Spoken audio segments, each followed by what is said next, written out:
Club ഫാക്ടറിയുടെ സൈഡിലുള്ള തുണിക്കടയുടെ തൊട്ട് സൈഡിലുള്ള കാർക്കടയിലാണ് ഇപ്പം ഞാനിവിടെ ഒരു റിമോട്ട് കാർ വാങ്ങാൻ വന്നത്. കുറേ കാറുണ്ട്, ഏതാണെന്ന് അറിയില്ല.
ഡ്രസ് ഫാക്ടറി എന്നാണ്.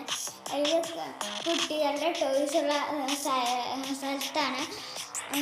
ഇതാണ് കാറ് റിമോട്ട്. ഈ കാറിൻ്റെ വില എന്ന് പറയുന്നത് 450